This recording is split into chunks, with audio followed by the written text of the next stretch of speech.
국제 외교계가 조지아와 한국 때문에 지금 발칵 뒤집어졌습니다. 이건 말이 안 되는 특혜입니다. 조지아 정부가 미국 국적 보유자조차 누리기 어려운 특별 대우를 한국 국민에게만 열어주었기 때문입니다. 2008년 러시아 탱크가 우리 조지아를 짓밟을 때 서방은 뭘 했습니까? 네, 실제로 조지아를 도운 건 나토도 유엔도 아니었습니다. 성명서 한 장 던지고 끝이었습니다. 딱 한 나라만 달랐습니다. 푸틴 눈치 안 보고 들어간 그 나라 바로 한국이었습니다. 크렘린의 반응은 의외였습니다. 서방이었으면 대가를 치르게 했다. 근데 한국은 참 묘하군. 그리고 믿기 힘든 일이 벌어졌습니다. 러시아 코앞에 있는 이 나라가 한국 기업에게만 자원 독점권을 줬습니다. 독일이 뛰어들었다가 문전박대 당했고 프랑스는 구경도 못했습니다. 세계가 외면한 작은 나라의 손을 잡아준 대가가 뭐였을까요? 그 감동적인 이야기 지금 바로 시작합니다. 제 이름은 제임스 하트필드. 영국 BBC 방송국에서 20년 굴러먹은 탐사보도 전문 기자입니다. 이라크, 아프가니스탄, 시리아, 지도 위에서 빨간색으로 표시된 위험 지역은 죄다 제 출근길이었죠. 피바디상? 퓰리처상 최종 후보? 사람들은 저를 진실의 수호자라고 추켜 세웁니다. 하지만 웃기지 마십시오. 저는 진실을 보도한 게 아니라 편집된 진실만을 팔아먹은 비겁자였습니다. 제가 이 부끄러운 고백을 하는 이유는 딱 하나입니다. 얼마 전 조지아의 수도 트빌리시 공항에서 목격한 그 장면 때문입니다. 그날 공항 입국 심사대는 지옥이었습니다. 제 앞에는 런던에서 온 영국인, 독일에서 온 사업가들이 줄을 서 있었죠. 심사관의 눈초리는 날카로웠습니다. 마치 잠재적 범죄자를 보는 듯했죠. 방문 목적이 뭡니까? 취재입니다. 숙소 바우처 내놔요. 돌아가는 항공권은요? 통장의 체류 비용은 충분합니까? 저는 대영제국의 여권을 내밀고도 식은땀을 흘려야 했습니다. 겨우 받은 도장에는 체류 기간 90일이 찍혀 있더군요. 그마저도 심사관이 툭 내댔습니다. 수상한 짓 하면 바로 추방입니다. 기분이 더러웠습니다. 그런데 말입니다. 바로 옆 라인에서 믿을 수 없는 일이 벌어졌습니다. 20대 초반의 앳된 동양인 청년이 배낭을 메고 서 있더군요. 긴장한 표정으로 여권을 내밀었습니다. 초록색 여권, 대한민국 여권이었습니다. 저는 속으로 생각했습니다. 저 친구도 고생 좀 하겠구나. 여기 심사관들 악질이거든. 그런데 웬걸? 여권을 받아 든 심사관의 무뚝뚝하던 얼굴이 순식간에 활짝 피어나는 겁니다. 마치 10년 만에 만난 친동생을 보는 표정이었습니다. 질문 하나도 없었습니다. 체류 목적, 잔고 증명, 리턴 티켓, 묻지도 따지지도 않았습니다. 그저 도장을 쾅 하고 시원하게 찍어주더니 유창한 영어로 이렇게 말하더군요. 웰컴 홈, 브라더. 집에 온 걸 환영해. 형제여. 저는 제 귀를 의심했습니다. 웰컴 홈이라니? 여기가 지네 집입니까? 더 충격적인 건 그 도장이었습니다. 제 여권엔 90일이 찍혔는데 그 한국 청년 여권엔 선명하게 365일이라고 박혀 있었습니다. 1년. 무려 1년 프리패스. 심지어 취업도, 사업도, 땅을 사는 것도 마음대로 할 수 있는 사실상 영주권이나 다름없는 특혜였습니다. 미국인도 90일, 영국인도 90일인데 왜 한국인만? 도대체 이 작은 아시아 국가가 뭘 했길래 대영제국이나 초강대국 미국보다 더 극진한 대접을 받는 겁니까? 그 순간 제 머릿속에서 잊고 지냈던 16년 전의 기억이 벼락처럼 스쳐 지나갔습니다. 매캐한 화약 냄새, 귀를 찢는 폭격 소리, 그리고 비겁했던 나의 침묵.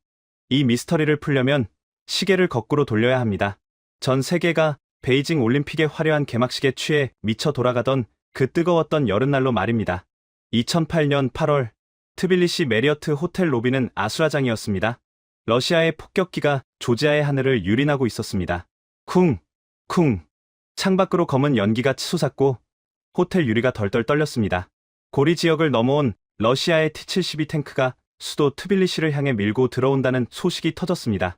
저는 호텔 옥상에서 위성 전화를 붙들고 런던 본사의 소리를 지르고 있었습니다. 데스크, 들립니까? 지금 러시아군이 국경을 넘었습니다.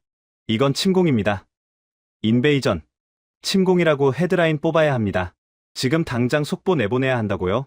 그런데 수화기 너머로 들려오는 편집국장의 목소리. 너무나 차분해서 소름이 끼칠 정도였습니다. 제임스, 진정해. 톤 다운해. 뭐라고요? 지금 올림픽 기간이야. 전 세계가 축제 분위기인데 거기에 찬물을 끼얹을 수는 없어. 그리고 인베이전이라는 단어는 너무 세. 러시아 자극하면 모스크바 지국 폐쇄될 수도 있다고. 저는 욕이 튀어나올 뻔했습니다. 지금 내 눈앞에서 사람들이 죽어나가는데 올림픽 타령입니까? 탱크가 밀고 들어오는데 이게 침공이 아니면 뭡니까? 국장이 건조하게 대답하더군요. 컨플릭트, 분쟁으로 가자. 조지아, 지역 내 갈등 고조. 이 정도가 딱 좋아. 그리고 제임스, 너무 조지아 편들지 마. 우리 정부도 지금 러시아랑 가스관 협상 중인 거 알지? 괜히 긁어 부스럼 만들지 말라고. 전화를 끊고 벽을 쳤습니다. 이게 서방의 저널리즘인가? 이게 우리가 그토록 자랑하던 정의인가? 그때였습니다. 호텔 로비 임시 기자회견장으로 사람들이 우르르 몰려갔습니다. 조지아 외무부 차관 다비트 바크라제가 단상에 올랐습니다. 와이셔츠는 땀과 먼지로 엉망이었고 며칠 밤을 새웠는지 눈은 퀭했습니다. 그는 떨리는 손으로 마이크를 잡았습니다. 전 세계 기자들의 카메라 플래시가 터졌습니다. 모두가 예상했죠. 무기를 달라고 하겠지. 유엔군을 보내달라고 빌겠지. 하지만 그의 입에서 나온 말은 우리의 뒤통수를 후려갈기는 것이었습니다. 존경하는 전 세계 언론인 여러분. 우리는 지금 식량이나 총알을 구걸하러 나온 게 아닙니다. 우리는 단 하나, 우리의 이름을 되찾고 싶습니다. 제발, 제발 우리를 그루지아라고 부르지 말아 주십시오. 우리는 조지아입니다. 좌중이 술렁거렸습니다. 프랑스 기자가 콧방귀를 뀌더군요. 나라가 망하게 생겼는데 이름 타령이나 하고 있네. 제정신이야? 독일 기자도 비웃었습니다. 러시아가 무서워서 헛소리가 나오나 보지. 그루지아나 조지아나 그게 그거지. 하지만 다비트 차관은 피를 토하듯 절규했습니다. 그루지아는 러시아 제국이 우리를 식민지로 삼고 멋대로 붙인 노예의 이름입니다. 우리의 영혼을 짓밟고 우리의 언어를 금지하고 우리를 그들의 하인으로 부르기 위해 만든 낙인입니다. 우리가 죽더라도 적어도 노예의 이름으로 죽고 싶지는 않습니다. 자주독립국 조지아의 시민으로 기억되고 싶습니다. 그러니 제발 기사를 쓰실 때 조지아라고 표기해 주십시오. 그게 우리의 마지막 소원입니다. 그의 눈에서 굵은 눈물방울이 뚝뚝 떨어졌습니다. 가슴 한구석이 찌릿했습니다. 하지만 현실은 냉혹했죠. 미국 기자가 손을 들고 차갑게 말했습니다. 차관님, 현실적인 이야기를 합시다. 서방 지원 없이 며칠이나 버틸 겁니까? 이름 이야기는 그만하시죠. 다비트 차관은 고개를 떨구었습니다. 그의 절박한 호소는 공허한 메아리가 되어 흩어졌습니다. 그날 밤, 저는 호텔 방에서 기사를 썼습니다. 제목은 본사의 지시대로 조지아 지역 내 분쟁 격화. 본문 어디에도 조지아라는 단어는 쓰지 않았습니다. 관행대로, 데스크 지침대로 그루지아라고 적었습니다. 영국도, 미국도, 프랑스도, 독일도 모두 침묵했습니다. 푸틴의 심기를 거스르면서까지 이 작은 나라의 자존심을 지켜줄 생각은 없었습니다. 가스 밸브를 잠그겠다는 러시아의 무언의 협박 앞에서 서방의 정의는 쓰레기통에 처박혔습니다. 우리는 그들을 철저히 배신했습니다. 러시아의 탱크 소리가 점점 더 가까워지던 그 새벽, 저는 죄책감에 잠을 이루지 못하고 호텔 로비로 내려왔습니다. 대부분의 외신 기자가 짐을 싸서 도망갈 준비를 하고 있었죠. 저 역시 아침이면 영국 대사관 차량을 타고 탈출할 예정이었습니다. 그런데 그때였습니다. 텅 빈 로비 구석, 어둠 속에 누군가 앉아 있었습니다. 아시아인이었습니다. 말끔한 정장 차림이었지만 넥타이는 풀어헤쳐져 있었고 테이블 위엔 담배꽁초가 수북했습니다. 그는 유창한 영어가 아닌 낯선 언어로 누군가와 격렬하게 통화를 하고 있었습니다. 목소리는 낮았지만 살기가 느껴질 만큼 뜨거웠습니다. 호기심이 발동했습니다. 일본인인가? 당시 일본은 콧대가 높았으니까요. 하지만 가까이 가보니 명패에 이렇게 적혀 있었습니다. 대한민국 대사관 참사관 한승우. 제가 말을 걸었습니다. 아직 안 떠나셨습니까? 다들 도망가는 판국인데. 한승우 참사관은 충혈된 눈으로 저를 올려다보았습니다. 아직 할 일이 남아서요. 저는 코웃음을 쳤습니다. 할 일이라니요. 러시아군이 코앞까지 왔습니다. 한국도 러시아랑 가스 수입하고 경제협력 많이 하지 않습니까? 당신네 나라도 우리처럼 그냥 눈 감고 모른 척하는 게 이득일 텐데요. 괜히 끼어들었다가 본국 경제 망치지 말고 짐 싸서 튀는 게 상책입니다. 제 비아냥거림에 그는 전화를 탁 내려놓고 저를 똑바로 쳐다봤습니다. 그 눈빛. 제가 20년 동안 수많은 외교관을 만나봤지만 그런 눈빛은 처음이었습니다. 두려움? 아니요. 그건 활활 타오르는 불꽃 같은 결기였습니다. 그가 입을 열었습니다. 기자 양반, 당신네 나라는 이름을 뺏겨본 적이 없죠? 네. 영국은 남의 나라 이름을 뺏으면 뺏었지 뺏겨본 적은 없으니까요. 그는 씁쓸하게 웃으며 충격적인 말을 던졌습니다. 방금 본국에 전문을 보냈습니다. 내일 아침 9시를 기해 대한민국 정부는 이 나라의 공식 명칭을 그루지아에서 조지아로 변경합니다. 모든 정부 문서, 교과서, 방송, 언론 표기까지 전부 다 바꿀 겁니다. 저는 순간 제 귀를 의심했습니다. 지금 뭐라고 했습니까? 미쳤어요? 지금 러시아가 시퍼렇게 눈을 뜨고 있는데 고작 이름 하나 때문에 러시아랑 척을 지겠다고요? 그게 국익에 무슨 도움이 됩니까? 당신네 대통령이 승인할 리가 없잖아요. 그러자 한승우 참사관이 자리에서 벌떡 일어났습니다. 그는 자신의 가슴을 주먹으로 퍽 치며 말했습니다. 이건 국익의 문제가 아닙니다. 이건 피해 문제입니다. 우리 할아버지는 평생을 가네야마라는 일본 이름으로 사셨습니다. 학교에서 한국말을 쓰면 매를 맞았고 내 이름을 부르면 감옥에 갔습니다. 우리는 압니다. 이름을 뺏긴다는 게 단순히 호칭이 바뀌는 게 아니라 영원히 난도질당하는 기분이라는 걸요. 우리는 그 짓 못합니다. 남들은 몰라도 적어도 대한민국은 그러면 안 되는 겁니다. 그의 목소리는 떨리고 있었지만 그 울림은 호텔 로비를 집어삼켰습니다. 저는 아무 말도 할 수 없었습니다.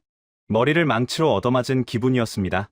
영국, 미국, 프랑스, 독일, 소위 선진국이라 불리는 나라들이 계산기를 두드리며 비겁하게 숨을 때 동아시아의 이 작은 나라는 오직 동병상련이라는 감정 하나로 거대한 곰, 러시아에게 정면으로 도전장을 내밀고 있었습니다. 한승우 참사관이 다시 수화기를 들며 나지막이 덧붙였습니다.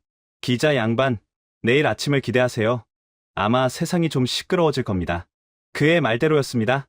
다음 날 아침, 대한민국 외교부의 공식 브리핑이 전 세계 타전되는 순간, 크렘린의 분노는 폭발했습니다. 그것은 총성 없는 전쟁, 그리고 잔혹한 보복의 서막이었습니다. 2008년 8월 12일 오전 9시, 대한민국 외교부 대변인의 입에서 조지아라는 단어가 공식적으로 나오는 순간, 전 세계 외교관은 얼어붙었습니다. 그것은 단순히 발음의 차이가 아니었습니다. 러시아라는 거대한 곰의 털을 아시아의 작은 호랑이가 정면으로 건드린 사건이었습니다. 모스크바의 반응은 즉각적이었습니다.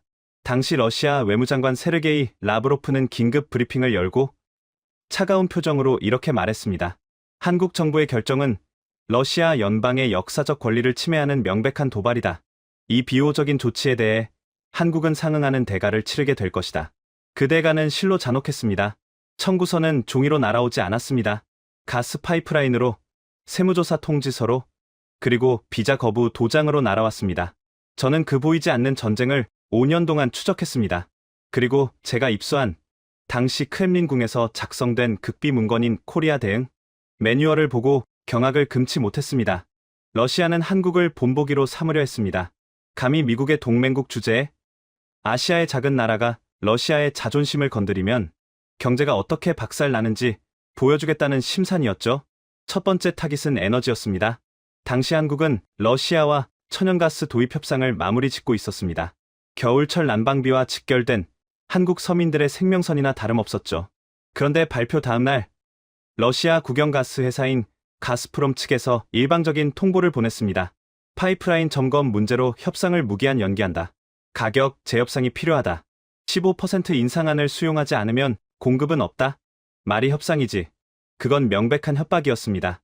한국 정부는 울며 겨자 먹기로 비싼 값을 치러야 했습니다. 그해 겨울 한국의 서민들이 낸 난방비 고지서에는 조지아의 이름을 불러준 대가가 고스란히 찍혀 있었습니다. 두 번째 타깃은 기업이었습니다. 러시아 상트페테르부르크에 있는 현대자동차 공장. 어느 날 갑자기 러시아 경찰들이 들이닥쳤습니다. 소방 점검, 위생 점검, 세무 조사. 이유는 만들면 그만이었습니다.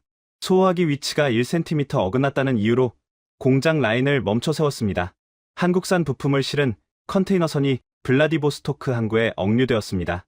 통관 서류 미비라는 말도 안 되는 이유였습니다. 모스크바에 주재하던 삼성, LG 상사맨들의 비자 연장이 줄줄이 거부되었습니다. 하루아침에 짐을 싸서 쫓겨나는 한국인들이 속출했습니다. 그들이 공항에서 흘린 피눈물은 뉴스에 크게 나오지 않았습니다. 그저 기업의 실적 악화라는 차가운 숫자로만 기록됐을 뿐입니다. 제가 경제 전문가들과 함께 추산한 바에 따르면 2008년부터 2013년까지 한국이 입은 직간접적 경제 손실은 약 120억 달러, 한화로 15조 원이 넘는 돈이었습니다. 이름 하나 바꿔준 대가치고는 너무나도 가혹했습니다. 한국 내부에서도 비명이 터져 나왔습니다. 보수 언론들은 연일 외교부를 성토했습니다. 일면에 대문짝만하게 기사가 실렸습니다. 아마추어 외교가 나라 경제를 망친다. 실익 없는 감성 외교. 누구를 위한 것인가? 러시아를 자극해서 얻은 게 도대체 무엇인가? 여론은 싸늘하게 식어갔습니다. 국민들은 불안해했고 기업들은 정부를 원망했습니다. 그리고 그 모든 비난의 화살은 처음에 총대를 맸던 한 사람에게 꽂혔습니다. 한승우 참사관. 트빌리시 호텔 로비에서 저에게 눈을 부라리며 우리는 그 집 못한다고 외쳤던 그 남자. 저는 2010년 서울 광화문의 한 허름한 순대국집에서 그를 다시 만났습니다. 그는 더 이상 패기 넘치는 외교관의 모습이 아니었습니다. 머리는 희끗희끗해졌고 어깨는 축 처져 있었습니다. 그는 좌천되었습니다. 외교부의 핵심 부서인 북미국이나 동북아국이 아니라 이름도 생소한 한직으로 밀려났습니다. 승진은 물 건너갔고 동기들은 그를 깊이 인물 취급했습니다. 러시아 통이었던 그가 러시아 관련 업무에서 완전히 배제된 겁니다. 소주잔을 기울이며 그가 쓴웃음을 지었습니다. 제임스, 그거 알아요? 러시아 대사가 우리 장관실에 와서 소리를 질렀답니다. 한승우, 그 녀석 옷 벗기라고. 안 그러면 현대차 공장 영원히 문 닫게 하겠다고. 장관님이 겨우 막아주셔서 해고는 면했지만 뭐 사실상 끝난 거죠. 저는 물었습니다. 후회합니까? 그때 그냥 모른 척했으면 지금쯤 승승장구하고 있었을 텐데요.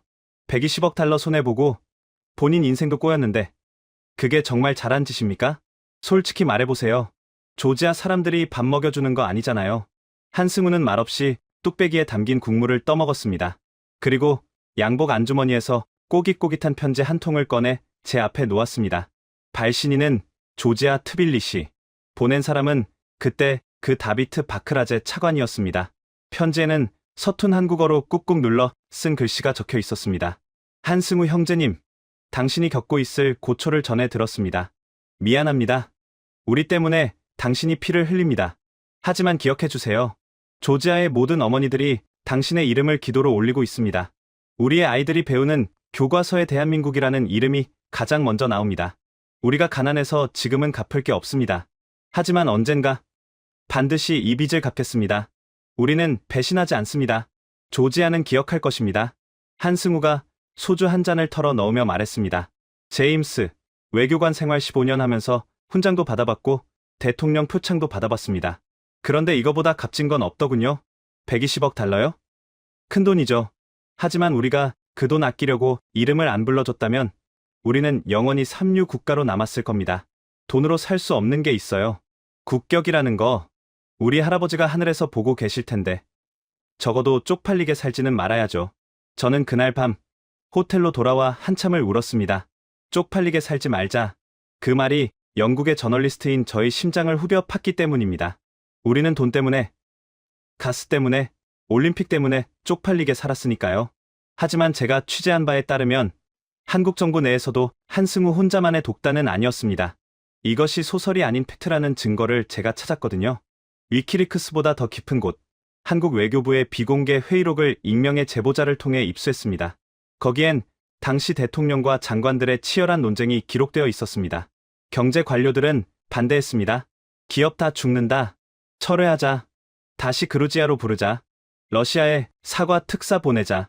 하지만 당시 대통령이 마지막에 이렇게 정리했더군요. 우리가 식민지 때 카이로 회담에서 우리 독립을 약속해준 나라들에게 얼마나 고마워했습니까? 그때 그들이 계산기 두드려서 우리 도와준 겁니까? 아닙니다. 대한민국은 이제 선진국 문턱에 있습니다. 덩치만 큰 게 아니라 마음도 커야 선진국입니다. 120억 달러? 수업료라고 생각합시다.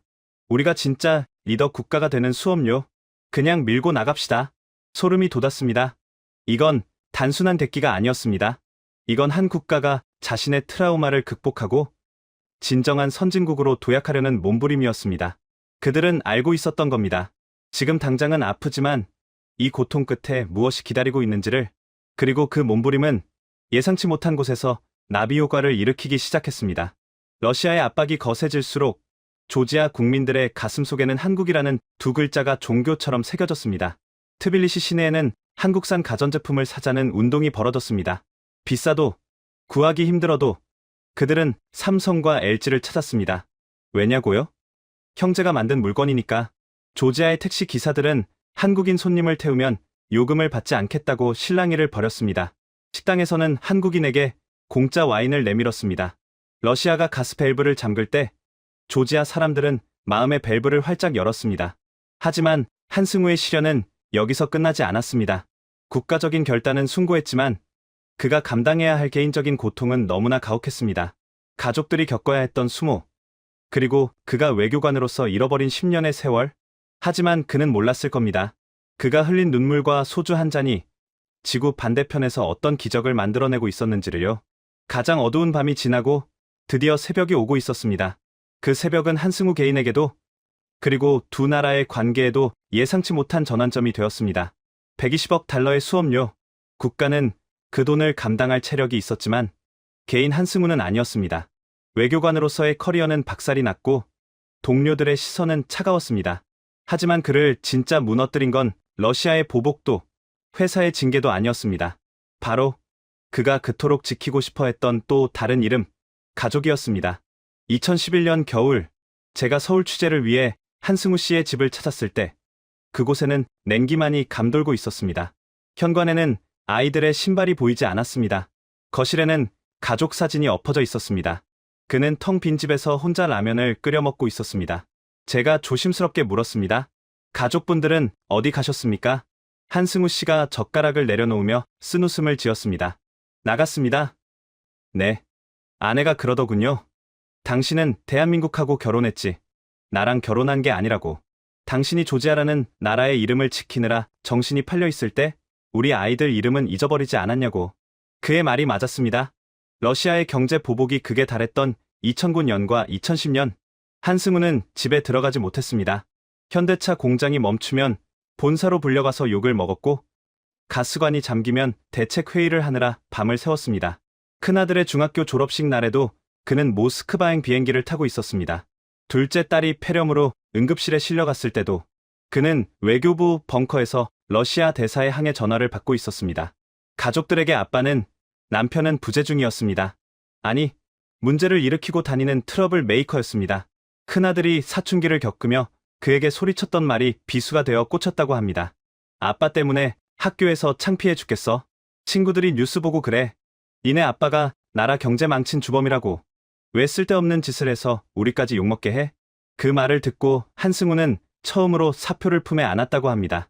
내가 뭘 위해서 이러고 있나? 나라의 자존심을 지킨다면서? 정작 내 가족의 자존심은 짓밟아버렸구나. 그는 죄인이었습니다. 국가라는 거창한 대의명분 뒤에 숨어 가장의 책임을 방기한 죄인. 그날 밤, 텅 빈 거실에서 한승우가 저에게 물었습니다. 제임스, 내가 틀린 걸까요? 그냥 눈 딱 감고 모른 척했으면 우리 가족은 행복했을까요? 저는 대답할 수 없었습니다. 저 역시 진실을 외면하고 도망쳤던 비겁자였으니까요. 서울의 밤은 그렇게 깊어갔고 한승우의 겨울은 끝이 보이지 않았습니다. 그런데 말입니다. 참으로 아이러니하게도 그가 서울의 차가운 방구석에서 울고 있을 때 지구 반대편 조지아의 수도 트빌리시에서는 기이한 열풍이 불기 시작했습니다. 그것은 누구도 지시하지 않은 순수하고 뜨거운 촛불이었습니다. 2011년 조지아의 한 전자제품 매장, 70대 할머니가 꼬깃꼬깃한 쌈짓돈을 들고 찾아왔습니다. 그녀는 점원에게 다짜고짜 물었습니다. 여기 코리아에서 만든 냉장고가 어떤 거야? 점원이 삼성 냉장고를 가리키며 말했습니다. 할머니, 이건 좀 비싸요. 중국산이 반값인데 이거 하시죠. 그러자 할머니가 지팡이로 바닥을 쿵 치며 호통을 쳤습니다. 이놈아, 내가 돈이 없지 의리가 없냐? 우리나라가 전쟁통에 다 죽게 생겼을 때 우리 이름 불러준 게 코리아야. 내 죽기 전에 그 나라 물건 하나 팔아줘야 저승 가서도 떳떳할 거 아니냐? 할머니는 평생 모은 돈을 탈탈 털어 제일 비싼 한국 냉장고를 샀습니다. 이 이야기가 조지아의 소셜 미디어를 타고 번져나갔습니다. 바이 코리아, 한국 물건 사주기 운동. 이건 캠페인이 아니었습니다. 일종의 신앙 고백이었습니다. 젊은이들은 아이폰 대신 갤럭시를 사기 위해 아르바이트를 했습니다. 마트에서는 주부들이 한국산 과자, 한국산 라면을 카트에 쓸어 담았습니다. 심지어 한국산이 없으면 점원에게 화를 내며 나가는 손님도 있었습니다. 왜 형제네 물건을 안 갖다 놓느냐고 말이죠. 기업들만 혜택을 본 게 아닙니다. 트빌리시 대학에는 한국어 학과가 신설되었습니다. 정원 20명 모집에 500명이 몰렸습니다. 면접장에서 한 학생이 교수에게 이렇게 말했다고 합니다. 교수님, 저는 K-팝 때문에 온 게 아닙니다. 우리 아버지가 그러셨어요. 한국어는 언젠가 우리를 살려줄 언어라고. 친구의 언어를 배워두면 굶어 죽지는 않을 거라고요. 그래서 왔습니다. 이 뜨거운 열기가 서울까지 전해졌을까요? 아쉽게도 당시 한국 언론들은 이런 소식을 거의 다루지 않았습니다. 여전히 120억 달러 손실에만 집착하고 있었으니까요. 하지만 진심은 벽을 뚫고 흐르는 법입니다. 조지아 국민들의 이 맹목적인 사랑이 마침내 국제 외교 무대의 견고한 벽에 균열을 내기 시작했습니다. 그리고 한승우에게도 예상치 못한 전환점이 찾아왔습니다. 그것은 단 한 통의 국제 전화에서 시작되었습니다. 첫 번째 도미노가 쓰러진 건 2011년 늦가을이었습니다. 러시아의 눈치를 보느라 숨죽이고 있던 동유럽의 한 국가, 리투아니아에서 외교 전문이 날아왔습니다. 내용은 짧고 강렬했습니다. 대한민국 외교부 귀중. 우리는 귀국의 용기에 깊은 감명을 받았습니다. 리투아니아 정부는 오늘부로 그루지아라는 명칭 사용을 중단합니다. 우리는 조지아로 부르겠습니다. 당신들은 혼자가 아닙니다. 한승우 씨는 그 전문을 받아들고 펑펑 울었다고 합니다. 가족이 떠난 텅 빈 집에서 소주병을 붙들고 짐승처럼 울부짖었습니다. 그것은 슬픔의 눈물이 아니었습니다. 안도감이었습니다. 내가 틀리지 않았구나. 내가 미친놈이 아니었구나. 세상이 우리의 진심을 알아주는구나. 리투아니아가 쏘아 올린 작은 공은 거대한 눈사태가 되어 유럽 대륙을 덮쳤습니다. 에스토니아와 라트비아, 발트 3국의 나머지 두 나라가 대한민국 외교부로 전문을 보냈습니다. 우리는 기억합니다.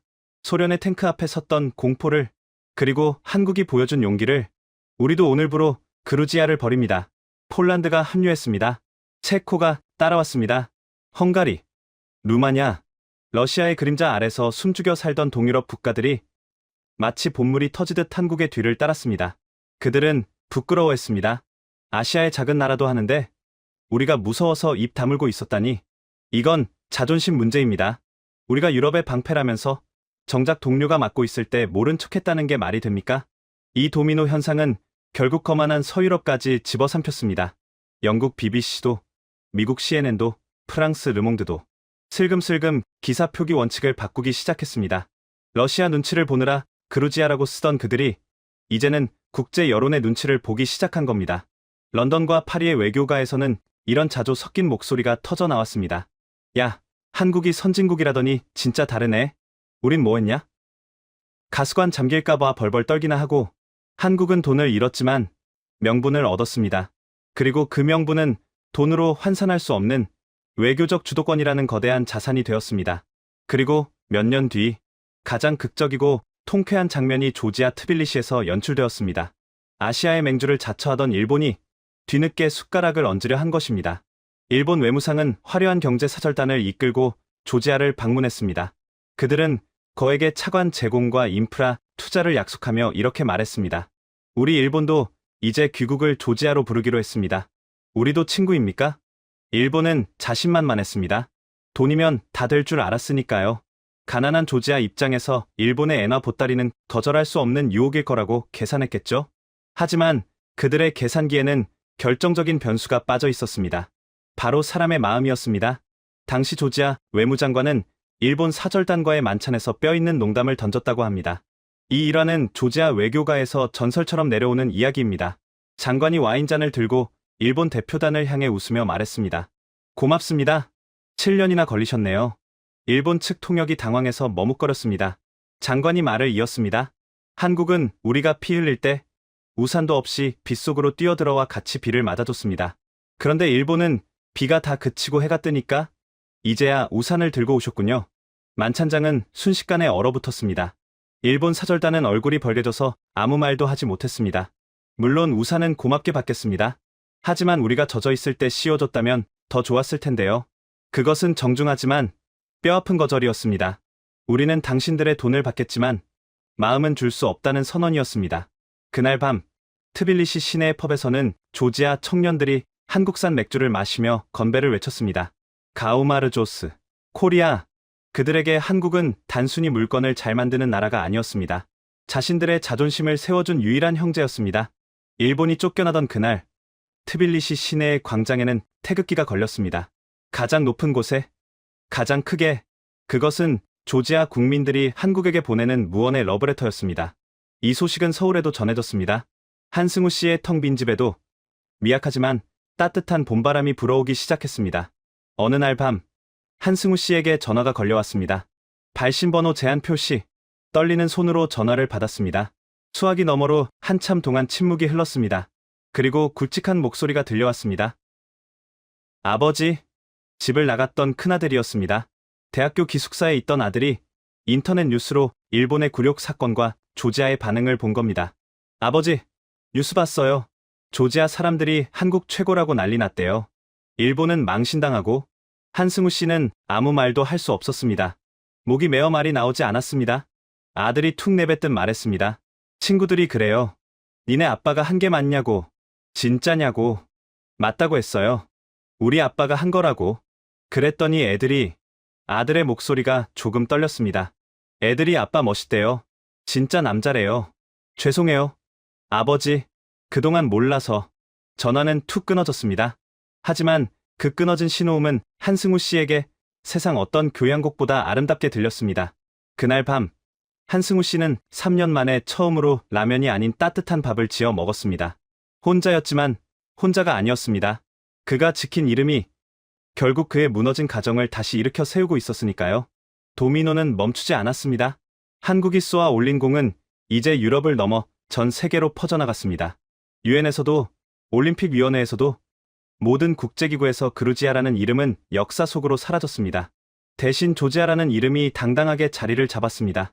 그리고 그 이름 옆에는 항상 대한민국이라는 이름이 꼬리표처럼 따라다녔습니다. 이름을 되찾아준 나라. 이 타이틀은 한국 외교가 100년 동안 돈을 써도 얻을 수 없는 도덕적 권위였습니다. 그리고 16년이 지난 지금, 제가 서 있는 이곳 코카서스 산맥 아래에서 그 도덕적 권위는 상상을 초월하는 실질적 혜택으로 돌아오고 있습니다. 여러분은 믿기지 않으실 겁니다. 한국 여권 하나면 통과되는 프리패스의 세계, 한국인이라는 이유만으로 관공서와 기업의 문이 활짝 열리는 마법 같은 현실, 단순히 여행하기 좋은 나라? 천만에요. 이곳은 한국인을 위한 거대한 경제 특구이자 제2의 고향이 되었습니다. 제가 만난 한국인 사업가는 이렇게 말했습니다. 여기서는 내가 삼성이고 내가 현대입니다. 한국인 명함만 내밀면 계약서에 도장부터 찍으려고 해요. 도대체 어느 정도길래 이런 말이 나오는 걸까요? 제가 직접 그 현장을 목격했습니다. 조지아의 심장부에서 벌어지고 있는 소름 돋는 리틀 코리아의 실체. 리투아니아가 쏘아 올린 도미노가 유럽을 강타하고 일본이 쫓겨나던 그 10여 년의 세월 동안 조지아라는 땅에는 기이한 생태계가 만들어졌습니다. 외교관들이 서류에 도장을 찍는 동안 트빌리시의 거리에는 실물 경제라는 거대한 뿌리가 내려진 것입니다. 지금 현재 제가 서 있는 이곳은 더 이상 낯선 동유럽의 변방이 아닙니다. 여기는 코카서스 산맥 아래 자리 잡은 거대한 리틀 코리아입니다. 공항을 빠져나와 시내로 들어가는 고속도로. 가장 먼저 제 눈을 사로잡은 건 거대한 옥외 광고판들이었습니다. 트빌리시의 스카이라인을 점령한 건 코카콜라도, 벤츠도 아니었습니다. 삼성 갤럭시의 폴더블 폰, LG 전자의 올레드 TV, 그리고 현대자동차의 아이오닉 5가 가장 높은 곳에서 빛나고 있었습니다. 단순히 돈을 많이 써서 광고를 건 게 아닙니다. 이곳에서 한국 기업의 위상은 점유율이라는 차가운 숫자를 넘어선 종교에 가깝습니다. 제가 취재를 위해 만난 조지아 경제부 차관 레반 다비타 슈빌리의 사무실 풍경은 충격적이었습니다. 그의 책상 위에는 삼성 노트북이 놓여 있었고 손목에는 갤럭시 워치가 채워져 있었습니다. 사무실 한쪽에는 LG 공기청정기가 돌아가고 있었죠. 제가 짓궂게 물었습니다. 차관님, 솔직히 말해봅시다. 중국산이 더 싸지 않습니까? 유럽산이 물류비도 적게 들고요. 왜 굳이 비싼 한국산입니까? 정부 예산 낭비 아닙니까? 레반 차관은 의아하다는 표정으로 저를 보더군요. 제임스, 당신은 영국인이라 이해를 못하는군요. 네. 우리는 물건을 사는 게 아닙니다. 신뢰를 사는 겁니다. 신뢰요? 2008년에 우리 이름을 지켜준 나라가 만든 물건입니다. 품질? 당연히 좋겠죠. 하지만 품질이 조금 떨어져도 우리는 한국 거 삽니다. 왜냐고요? 형제가 만든 거니까요. 형제가 형제한테 사기치겠습니까? 저는 말문이 막혔습니다. 이건 하버드 비즈니스 스쿨에서도 가르치지 않는 이론이었습니다. 브랜드 충성도가 아니라 국가 충성도. 한국이라는 브랜드 자체가 이곳에서는 무결점 보증수표였습니다. 하지만 진짜 코리아 프리미엄은 거대 기업이 아닌 현장에서 땀 흘리는 한국인들에게서 더 빛나고 있었습니다. 저는 트빌리시 외곽의 대규모 아파트 건설 현장을 찾았습니다. 한국의 중견 건설사가 시공을 맡고 있었습니다. 현장 소장인 김 부장님을 만났습니다. 그는 안전모를 벗으며 땀을 닦더니 넉살 좋게 웃으며 저에게 믹스 커피를 타주더군요. 기자 양반, 여기는 천국이야, 천국. 내가 중동에서 10년, 동남아에서 5년 굴렀는데 이런 데는 처음 봐. 뭐가 그렇게 좋습니까? 김 부장님이 목소리를 낮추며 말했습니다. 보통 해외 공사하면 제일 골치 아픈 게 뭔지 알아? 관공서야. 허가 하나 받으려면 6개월은 기본이고 공무원들 뒷돈 줘야 도장 찍어줘. 안 그러면 트집 잡아서 공사 중단시키거든. 그런데 여기는? 그가 엄지손가락을 치켜 세웠습니다. 입찰할 때 경쟁사가 중국이랑 프랑스였어. 단가는 중국이 쌌고 디자인은 프랑스가 좋았지. 우리는 솔직히 가격도 비싸고 조건도 불리했어. 근데 구청장이 우리 회사를 찍었어. 왜요? 김 부장님의 눈시울이 붉어졌습니다. 구청장이 직접 현장에 나와서 내 손을 잡더라고. 그러면서 통역한테 이러는 거야. 한국 분들이 지으시면 튼튼하겠죠? 믿습니다. 우리 아이들이 살 집인데 형제가 지어줘야 마음이 놓이지 않겠습니까? 세상에, 내가 평생 노가다 뛰면서 이런 대접은 처음 받아봤어. 그래서 나도 대충 못 지어. 우리 회장님도 그랬어. 여기서 부실 공사하면 나라 망신이라고? 자재도 제일 좋은 거 쓰고 야근 수당 다 챙겨주면서 현지 애들 기술도 가르쳐줘. 그러니까 조지아 청년들이 우리 회사 취직하려고 줄을 섰어. 이것이 바로 한승우 참사관이 15년 전에 뿌린 씨앗의 결과였습니다. 120억 달러의 손해? 지금 한국 기업들이 여기서 벌어들이는 돈은 그 10배, 100배가 넘습니다. 조지아는 유럽과 아시아를 잇는 물류의 요충지입니다. 이 노른자의 땅을 한국 기업들이 독점하다시피 하고 있습니다. 서방 기업들이 7년 동안 간볼 때 한국은 이미 뿌리를 깊게 내린 겁니다. 그리고 대망의 비자 면제 혜택, 이게 얼마나 말도 안 되는 특혜인지 제가 피부로 느낀 사건이 있었습니다. 취재 도중 만난 30대 한국인 여행 유튜버이자 디지털 노마드인 민호 씨. 그는 트빌리시 올드타운에 전망 좋은 에어비앤비를 차려놓고 살고 있었습니다. 제가 걱정스러운 마음에 물었습니다. 민호 씨, 비자 문제 안 복잡해요? 저 같은 영국인은 여기서 사업하려면 변호사 고용하고 자본금 증명하고 난리를 쳐야 하거든요. 사업자 등록증 나오는 데만 3달 걸렸습니다. 민호 씨가 웃으면서 스마트폰을 꺼내 보여주더군요. 기자님, 이거 보세요. 제가 구청 가서 여권 하나 내밀고 서류 한 장 썼거든요. 10분 만에 나왔어요. 네? 10분이요? 네. 비용도 몇천 원 안 들었어요. 심지어 공무원이 저보고 한국인이냐고 묻더니 차 한 잔 마시고 가라고 하더라고요. 체류 비자요? 필요 없어요. 그냥 여권만 있으면 1년 동안 살아도 되고, 일해도 되고, 집 사도 돼요. 세금도 현지인이랑 똑같이 내요. 외국인 차별 세율? 그런 거 없어요. 저는 제 귀를 의심했습니다. 이건 특혜를 넘어선 사실상 자국민 대우였습니다. 아니, 자국민보다 더한 대우였습니다. 미국인도 90일, 영국인도 91인데 한국인은 365일, 그것도 무조건적인 1년. 저는 이 말도 안 되는 정책의 이유를 듣기 위해 조지아 이민국을 찾아갔습니다. 담당 국장인 리노 씨를 만났습니다. 그녀는 제 질문에 아주 명쾌하게 그리고 단호하게 대답했습니다. 국장님, 왜 1년입니까? 미국도 90일인데 왜 한국만 365일입니까? 형평성에 어긋나지 않습니까? 니노 국장이 책상 위에 놓인 태극기와 조지아 국기가 나란히 꽂힌 깃발을 가리키며 말했습니다. 제임스, 가족이 집에 놀러 왔는데 너 3일만 있다가 나가라고 합니까? 아니죠. 그렇죠. 가족은 있고 싶은 만큼 있는 겁니다. 1년이라는 시간은 상징입니다. 우리는 한국인을 손님으로 생각하지 않습니다. 언제든 돌아올 수 있는 가족으로 생각합니다. 그래서 365일입니다. 만약 시스템상 가능하다면 저는 평생으로 바꾸고 싶습니다. 그녀의 대답을 듣는 순간 저는 머리가 띵했습니다. 외교는 국익을 위한 총성 없는 전쟁이라고 배웠습니다. 이익이 없으면 움직이지 않는 것이 국제관계의 철칙이라고 믿었습니다. 하지만 한국과 조지아의 관계는 외교가 아니었습니다. 그것은 로맨스였고 브로맨스였으며 15년 전의 약속을 지키는 의리였습니다. 러시아가 가스 밸브를 잠글 때 한국은 마음의 밸브를 열었고 그 대가로 조지아는 자신들의 안방 문을 활짝 열어젖힌 것입니다. 이제 모든 퍼즐이 맞춰졌습니다. 공항에서의 환대, 거리의 삼성 간판, 건설 현장의 프리패스. 이 모든 기적의 시작점에는 2008년 호텔 로비에서 우린 쪽팔리게 안 산다고 외쳤던 한 남자가 있었습니다. 하지만 이 화려한 경제적 혜택보다 더 저를 울컥하게 만든 건 따로 있었습니다. 그것은 조지아의 평범한 가정집 깊숙한 곳에 숨겨져 있었습니다. 돈으로는 절대 살 수 없는 피보다 진한 물의 증거.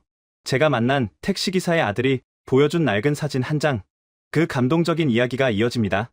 경제적 이익, 외교적 특혜, 이런 것들은 화려하지만 어딘가 차갑게 느껴질 때가 있습니다. 하지만 제가 조지아에서 목격한 진짜 기적은 트빌리시의 마철루나 장관의 집무실에 있지 않았습니다. 그것은 낡고 허름한 아파트, 평범한 시민들의 거실 한가운데에 살아 숨쉬고 있었습니다. 돈으로는 절대 살 수 없는 마음. 우리는 그것을 정이라고 부릅니다. 저는 트빌리시 외곽의 낡은 아파트 단지를 찾았습니다. 이곳에 가면 한국을 진짜 형제로 생각하는 사람을 만날 수 있다는 현지 가이드의 말을 듣고서였죠. 배를 누르자 30대 중반의 남성이 저를 맞이했습니다. 그의 이름은 다비트. 그는 저를 거실로 안내하더니 대뜸 벽면을 가리켰습니다. 그곳에는 낡은 장식장이 하나 있었습니다. 성모 마리아상, 돌아가신 부모님의 사진, 그리고 그 옆에 믿을 수 없는 물건이 하나 놓여 있었습니다. 빛바랜 태극기였습니다. 문방구에서 파는 싸구려 플라스틱 태극기가 아니었습니다. 누군가 정성스럽게 코팅해 놓은 낡은 신문지 조각이었습니다. 자세히 보니 2008년 당시 한국이 조지아의 명칭을 변경했다는 현지 신문 기사였습니다. 제가 물었습니다. 다비트 씨, 저게 왜 여기 있습니까? 당신은 한국 사람도 아닌데요. 다비트 씨가 씁쓸하게 웃으며 부모님 사진을 어루만졌습니다. 제 아버지는 택시 기사였습니다. 기오르기라고 하셨죠. 2008년 전쟁 때 다들 피난 가느라 바빴습니다. 아버지는 끝까지 트빌리시에 남아서 외신 기자들과 외교관들을 태우고 다녔습니다.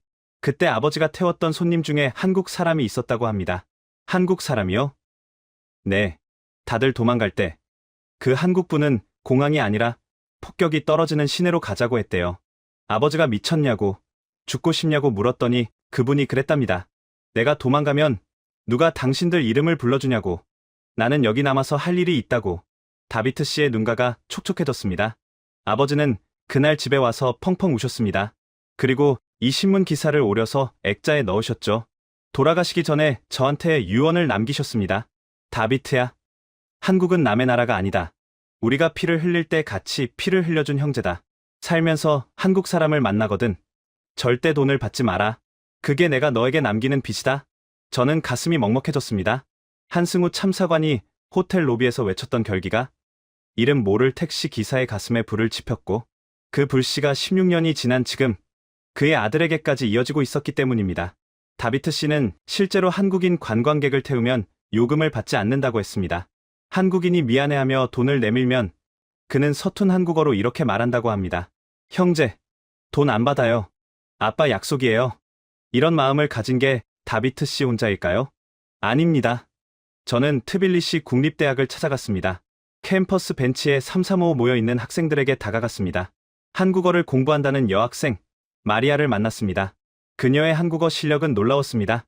발음이 정확한 건 둘째치고 단어 선택이 예사롭지 않았습니다. 제가 물었습니다. 마리아 양, K-팝 좋아해요? BTS 팬인가요? 보통은 그렇다고 대답하죠. 하지만 마리아 양은 고개를 저었습니다. 아니요. 저는 한국 역사를 좋아해요. 역사요? 네. 한국이랑 조지아는 닮았어요. 주변에 강대국들이 많잖아요. 한국은 일본한테 나라를 뺏겼었고, 우리는 러시아한테 뺏겼었죠. 그런데 한국은 그걸 이겨내고 선진국이 됐잖아요. 저는 한국어를 배워서 알고 싶어요. 어떻게 그 작은 나라가 자존심을 지키면서 성공했는지. 그 정신을 배우고 싶어서 한국어를 해요. 그녀의 눈빛은 아이돌을 쫓는 소녀의 눈빛이 아니었습니다. 미래를 고민하는 청년의 진지한 눈빛이었습니다. 그녀가 덧붙였습니다. 기자님, 한국어에는 정이라는 단어가 있다면서요. 영어의 러브랑은 다르다고 들었어요. 아픔을 같이 겪어야 생기는 마음이라면서요. 우리는 한국한테 정을 느껴요. 피는 안 섞였지만 아픔이 섞였으니까요. 피보다 진한 물. 우리는 흔히 피는 물보다 진하다고 말합니다. 하지만 조지아에서 저는 깨달았습니다. 함께 흘린 눈물은 때로는 피보다 더 끈끈하게 사람을 묶어준다는 사실을요. 조지아 사람들에게 한국은 더 이상 먼 아시아의 나라가 아니었습니다. 그들의 식탁 위에, 그들의 거실에, 그리고 그들의 심장 속에 깊이 박힌 진짜 가족이었습니다. 취재를 마치고 공항으로 가는 길, 다비트 씨가 저를 태워주겠다고 고집을 피웠습니다. 공항 게이트 앞에서 그가 제 손을 꼭 잡으며 말했습니다. 기자님, 한국에 가시죠? 네. 서울로 갑니다. 가시면 꼭 좀 전해주세요. 우리가 잊지 않았다고. 그때 그 외교관님, 그리고 한국 사람들, 우리가 죽을 때까지 기억할 거라고. 고맙다고 전해주세요. 그의 투박한 손에서 전해지는 온기가 제 팔을 타고 심장까지 올라왔습니다. 저는 약속했습니다. 반드시 전하겠다고. 당신들의 이 뜨거운 마음을 대한민국 국민들에게 하나도 빠짐없이 전하겠다고. 서울행 비행기 좌석에 앉아 창밖을 내다봤습니다. 멀어지는 트빌리시의 불빛들이 마치 별처럼 반짝였습니다. 120억 달러의 수업료? 아니요. 한국은 120억 달러로 400만 명의 영원한 우군을 얻은 겁니다. 이건 세상 어떤 투자 전문가도 만들어낼 수 없는 최고의 수익률이었습니다. 그런데 비행기가 이륙하고 안전벨트 표시등이 꺼졌을 때였습니다. 승무원이 제게 다가와 쪽지를 건넸습니다. 어떤 신사분이 기자님께 전해달라고 하셨습니다. 쪽지를 펼쳐본 저는 소스라치게 놀랐습니다. 거기엔 짧은 문장과 함께 제가 그토록 찾아 헤매던 이름이 적혀 있었기 때문입니다. 제임스 하트필드 기자님, 16년 만입니다. 서울에서 뵙고 싶습니다. 한승우 드림. 제 뒷좌석, 비즈니스 클래스 커튼 뒤에 그가 타고 있었습니다. 그리고 그가 혼자가 아니라는 사실도 알게 되었습니다. 그의 옆에는 조지아 대통령이 보낸 비밀 특사가 가방 속에 아주 특별한 물건을 넣은 채 동행하고 있었습니다. 한국 정부도 한승우 씨 본인도 모르는 서프라이즈 파티. 16년 만에 배달된 그 답장의 정체는 과연 무엇일까요? 서울의 가을 하늘 아래서 펼쳐질 눈물의 재회, 그리고 한 늙은 외교관의 마지막 고백, 모든 이야기의 끝이 다가오고 있었습니다. 인천공항에 도착했을 때 서울의 가을 하늘은 눈이 시리도록 파란색이었습니다. 16년 전 트빌리시의 하늘이 검은 연기로 뒤덮여 있었던 것과는 너무나 대조적이었습니다. 비행기에서 내리자마자 저는 한승우 씨를 찾았습니다. 백발이 성성한 노신사가 게이트 앞에 서 있었습니다. 그의 옆에는 제가 오부에서 언급했던 조지아 이민국장 니노 씨가 동행하고 있었죠. 그녀가 대통령 특사 자격으로 왔다는 건 나중에 알았습니다. 한승우 씨가 저를 보며 옅은 미소를 지었습니다. 제임스, 늙었군요. 우리 둘 다. 제가 그의 손을 잡으며 말했습니다. 당신은 늙었지만 당신이 한 일은 늙지 않았습니다. 오히려 더 젊어졌죠. 그리고 3일 뒤 서울 광화문의 한 대형 영화관에서 제 다큐멘터리 그들이 돌려준 이름 시사회가 열렸습니다. 객석은 꽉 찼습니다. 외교부 관계자들, 조지아 교민들, 그리고 무엇보다 한승우 씨의 가족들이 맨 앞줄에 앉아 있었습니다. 오래전 떨어져 살던 아내분, 그리고 이제는 의젓한 성인이 된 아들과 딸, 그들은 긴장한 표정으로 스크린을 응시하고 있었습니다. 영화가 시작되었습니다. 2008년에 참혹했던 전쟁, 서방 기자들의 비겁한 침묵, 그리고 호텔 로비에서 울려 퍼지던 한승우의 외침. 우리는 그 집 못합니다. 이름은 영훈입니다. 스크린 속 젊은 한승우가 피를 토하듯 절규하는 장면에서 객석 곳곳에서 훌쩍이는 소리가 들려왔습니다. 특히 한승우 씨의 아들이 고개를 숙인 채 어깨를 들썩이고 있었습니다.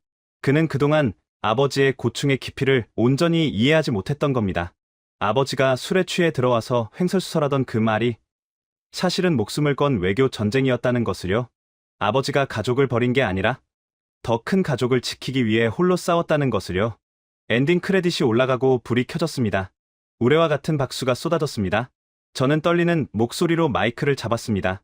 여러분, 이 영화의 주인공은 제가 아닙니다. 진짜 주인공이 이 자리에 와 계십니다. 한승우 전 참사관님, 무대 위로 모시겠습니다. 한승우 씨가 주저하며 일어섰습니다.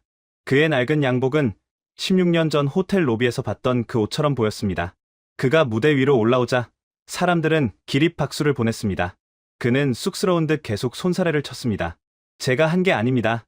저는 그저 공무원으로서 할 일을 했을 뿐입니다. 그때였습니다. 객석 한 구석에서 니노 특사가 단상 위로 걸어 올라왔습니다. 그녀의 손에는 붉은 벨벳으로 감싸진 묵직한 상자가 들려 있었습니다. 장내가 조용해졌습니다. 니노 특사가 마이크 앞에 섰습니다. 그녀는 한국어가 아닌 조지아어로 말하기 시작했습니다. 통역이 그녀의 말을 전했습니다. 존경하는 대한민국 국민 여러분, 그리고 나의 형제 한승우님, 저는 오늘 조지아 대통령님의 특명을 받고 이 자리에 섰습니다. 16년 전 우리 조지아는 지도에서 지워질 뻔했습니다. 러시아의 탱크가 우리 심장을 겨누고 있었고 전 세계가 우리의 이름을 잊어버리려고 했습니다. 그때 유일하게 우리의 이름을 불러준 분이 계십니다. 우리가 그루지아라는 노예의 이름으로 죽어갈 때 아니라고, 너희는 조지아라고, 자유인이라고 외쳐준 분이 계십니다. 니노 특사가 벨벳 상자를 열었습니다. 그 안에는 황금빛으로 찬란하게 빛나는 훈장이 들어 있었습니다. 조지아 황금 양털 기사단 훈장. 외국인이 받을 수 있는, 아니 자국민을 통틀어서도 최고의 영예라 불리는 훈장이었습니다. 객석에서 탄성이 터져 나왔습니다. 니노 특사가 훈장을 한승우 씨의 가슴에 달아주며 말을 이었습니다. 이 훈장은 한승우님 개인이 아니라 대한민국이라는 위대한 형제에게 드리는 우리의 심장입니다. 그리고 여기 대통령님이 직접 쓰신 친서가 있습니다. 그녀가 떨리는 손으로 편지를 낭독했습니다. 친애하는 한승우 형제님, 당신이 흘린 눈물을 기억합니다. 당신이 겪은 고초를 알고 있습니다. 당신이 우리 때문에 차가운 방에서 홀로 지새운 밤들을 잊지 않았습니다. 늦어서 미안합니다. 너무 늦게 찾아와서 미안합니다. 하지만 조지아의 모든 아이들은 학교에서 당신의 이름을 배웁니다. 당신은 우리에게 120억 달러보다 더 큰 가치를 가르쳐 주었습니다. 바로 존엄이라는 가치입니다. 당신 덕분에 우리는 노예가 아닌 주인으로 살 수 있었습니다. 부디 이 훈장을 받아주십시오. 이것은 빚을 갚는 것이 아니라 사랑을 고백하는 것입니다. 니노 특사가 편지를 건네자 한승우 씨는 그 자리에 주저앉고 말았습니다. 평생을 강직하게 살아온 외교관이 어린아이처럼 엉엉 울음을 터뜨렸습니다. 그의 어깨가 사시나무 떨리듯 흔들렸습니다. 그건 16년 동안 가슴 속에 맺혀있던 응어리가 터져나오는 소리였습니다. 가족에게 미안해서, 국가에 죄송해서, 스스로가 초라해서 삼켜왔던 그 모든 서름이 한꺼번에 쏟아져 나왔습니다. 객석에 있던 아내분이 무대 위로 뛰어 올라왔습니다. 그녀는 남편을 끌어안고 함께 울었습니다. 미안해요, 여보. 내가 미안해요. 당신이 이렇게 힘들게 싸운 줄 몰랐어요. 아들이, 딸이 무대 위로 올라와 아버지를 안았습니다. 아버지, 죄송해요. 아버지, 자랑스러워요. 저는 카메라를 내려놓았습니다. 더 이상 찍을 수가 없었습니다. 제 눈에서도 눈물이 멈추지 않았기 때문입니다. 그 순간 저는 알았습니다. 이것이 바로 외교의 끝이구나. 국익을 계산하고 영토를 따지고 자원을 나누는 차가운 거래가 아니라 사람의 마음을 얻고 상처를 어루만지고 결국에는 서로를 구원하는 것. 그것이 진짜 외교라는 것을요. 한참 뒤 진정한 한승우 씨가 마이크를 잡았습니다. 그는 젖은 눈으로 객석을 바라보며 떨리는 목소리로 말했습니다. 이 훈장, 제가 받을 자격 없습니다. 이건 저 하늘에 계신 제 할아버지 가네야마가 아니라 한용운이라는 이름을 되찾고 싶어 하셨던 그분께 바칩니다. 그리고 그가 잠시 말을 멈추고 아내와 아이들을 바라보았습니다. 못난 남편, 못난 아빠 때문에 고생한 우리 가족에게 바칩니다. 여보, 이제 집에 가자. 가서 따뜻한 밥 한 끼 먹자. 그 말에 객석은 다시 한번 눈물바다가 되었습니다. 시사회장은 영화관이 아니라 거대한 화해의 장이었습니다. 국가와 개인의 화해, 과거와 현재의 화해, 그리고 무엇보다 상처 입은 가족의 화해였습니다. 행사가 끝나고 로비로 나왔을 때 니노 특사가 저에게 다가왔습니다. 그녀가 제 손을 꼭 잡으며 말했습니다. 제임스, 당신에게도 줄 선물이 있어요. 선물이요? 저는 받은 게 없는데요. 니노 특사가 제 여권을 가리키며 윙크를 했습니다. 확인해 보세요. 당신의 비자 기간을. 저는 급히 여권을 꺼내 펼쳐보았습니다. 거기엔 믿을 수 없는 도장이 찍혀 있었습니다. 제임스 하트필드, 조지아 명예 시민, 체류 기간 연구. 그녀가 웃으며 말했습니다. 진실을 알려준 형제에게 유효기간 같은 건 없으니까요. 저는 그날 서울의 밤하늘을 올려다보며 생각했습니다. 이름 하나, 단지 그 이름 하나를 제대로 불러주었을 뿐인데 그 작은 존중이 만들어낸 기적은 16년이라는 시간을 넘어 저의 인생까지 바꿔놓았습니다. 이제 저는 다시 영국으로 돌아갑니다. 하지만 제 마음속에는 영원히 지워지지 않을 두 개의 이름이 새겨져 있을 겁니다. 하나는 조지아, 그리고 또 하나는 그들의 이름을 지켜준 형제의 나라, 대한민국입니다. 이 긴 여행의 끝에서 제가 여러분께 마지막으로 드리고 싶은 말씀이 있습니다. 여러분, 지금까지 16년에 걸친 이름의 전쟁, 그리고 그 끝에서 피어난 기적 같은 이야기를 들려드렸습니다. 120억 달러의 수업료, 한승우 참사관의 좌천과 가족의 해체, 그리고 조지아 국민들의 촛불과 도미노처럼 이어진 국제사회의 변화. 이 모든 것이 단지 이름 하나 때문이었습니다. 누군가는 비웃었습니다. 아마추어 외교다. 실익 없는 감성팔이다. 돈이 밥 먹여주냐. 하지만 오늘 우리가 목격한 것은 무엇입니까? 트빌리시 거리를 뒤덮은 한국 기업의 간판들. 한국인이라는 이유만으로 1년 무비자, 취업 자유, 토지 구매라는 파격적인 특혜를 주는 나라. 그리고 무엇보다 한국을 형제라고 부르며 눈물을 글썽이는 400만 명의 우군. 이것이 과연 돈으로 살 수 있는 것입니까? 천문학적인 돈을 쏟아부어도 얻을 수 없는 국가 브랜드의 정점입니다. 대한민국은 증명했습니다. 진정한 선진국이란 지갑이 두꺼운 나라가 아니라 마음이 두꺼운 나라라는 것을. 강대국의 눈치를 보며 비겁하게 침묵하는 것이 아니라 약자의 손을 잡고 함께 비를 맞아줄 용기가 있는 나라라는 것을. 제임스 하트필드인 저는 오늘부로 펜을 꺾지 않겠습니다. 오히려 더 날카롭게 갈겠습니다. 영국으로 돌아가서 외치겠습니다. 우리가 외면했던 그 작은 나라가 어떻게 아시아의 형제를 만나 거인으로 다시 일어섰는지, 그리고 비겁했던 우리의 침묵이 얼마나 부끄러운 것이었는지 저는 이제야 알 것 같습니다. 심사관이 제 여권에 찍어준 영구 체류 도장의 의미를. 그것은 단순히 오래 머물라는 뜻이 아닙니다. 진실을 알린 자에게는 국경이 없다는 뜻입니다. 여러분, 지금까지 BBC 탐사기자 제임스 하트필드의 16년에 걸친 추적을 함께 하셨습니다. 어떠셨습니까? 120억 달러의 손실, 한 외교관의 좌천과 가족 해체, 그리고 아무도 알아주지 않던 7년의 긴 침묵. 그럼에도 조지아는 기억했습니다. 전쟁통에 도망가지 않고 남은 그 한국인을, 노예의 이름 대신 제 이름을 불러준 그 나라를. 결국 일본이 거액을 들고 찾아왔을 때 조지아 외무장관은 이렇게 말했습니다. 비가 다 그치고 해가 뜨니까 이제야 우산을 들고 오셨군요. 지금 트빌리시에서 한국인은 1년 무비자, 취업 자유, 토지 구매, 사실상 자국민 대우입니다. 미국도 영국도 받지 못한 대우를, 계산기를 두드리지 않고 비를 같이 맞아준 대가가 이것이었습니다. 이 이야기가 더 많은 사람에게 닿아야 한다고 생각하신다면 지금 영상을 공유해 주십시오. 여러분의 공유 하나가 대한민국이 어떤 나라인지 세상에 알리는 일이 됩니다. 가슴이 뜨거워지셨다면 댓글에 형제 2글자만 남겨주십시오. 조용히, 묵묵히, 그리고 결국 옳았습니다.